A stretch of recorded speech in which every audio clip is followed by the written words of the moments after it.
Hello बच्चों, class 10th। आज हम पूरक पुस्तिका कृतिका में पाठ 5 मैं क्यों लिखता हूँ अज्ञेय द्वारा लिखित इस पाठ का सारांश पढ़ेंगे।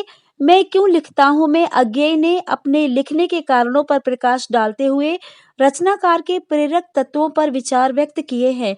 उनका मत है वे इसलिए लिखते हैं कि स्वयं जानना चाहते हैं कि वे क्यों लिखते हैं।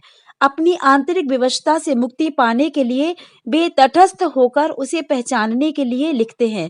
प्रायः रचनाकार की आत्मानुभूति ही उसे लिखने के लिए प्रेरित करती है, परंतु कुछ बाहरी दबाव भी प्रेरणा के कारण होते हैं। ये भी लेखक को लिखने के लिए विवश करते हैं। अज्ञेय जी मानते हैं कि लेखक की बाहरी दबावों की अपेक्षा भीतरी विवशता लिखने की प्रेरणा देती है।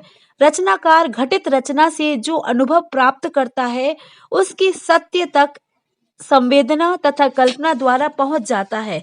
इसके लिए वे अपनी हिरोशिमा कविता का उदाहरण देते हैं।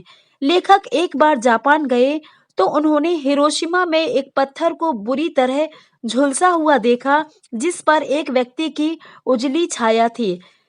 उससे उन्होंने अनुमान लगाया कि जिस समय हिरोशिमा पर अणु बम गिराया गया होगा उस समय वह व्यक्ति पत्थर के पास खड़ा होगा। बम के प्रभाव से वह तो भाप बनकर उड़ गया, किंतु उसकी छाया पत्थर पर अंकित हो गई। इस झुलसे पत्थर ने अज्ञेय के अंतर को झकझोर दिया।